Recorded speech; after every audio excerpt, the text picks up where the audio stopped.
So this week's lecture was on software engineering lifecycle models, which basically just covered different strategies that software teams or companies use to develop software. So like different design, implementation methods, and things like that.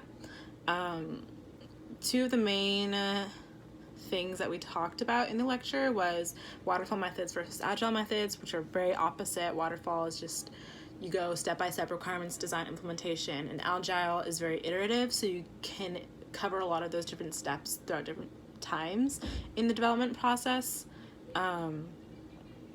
This summer I interned at TaskRabbit, which there at TaskRabbit, the engineering team implemented agile methods. So we do 2-week sprints and basically just assign like projects to developers, and like in 2 weeks, in a week we would follow up with each other and just basically release by the end of the 2 weeks if the project was finished.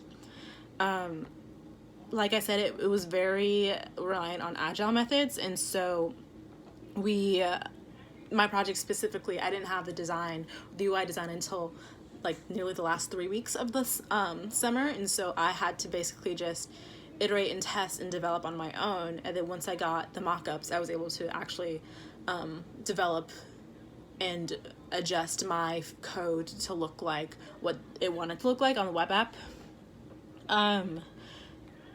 Classic mistakes that I saw, I would say one of the biggest things that I saw in my current job at APU is kind of having one person take on too much. It's like kind of the role that I'm in right now, just because I'm more familiar with the system than other developers are, and so I feel like sometimes I have to take on a lot of things. So it's still something that I'm working on, is kind of letting go and encouraging collaboration more rather than one individual doing most of the development work by themselves.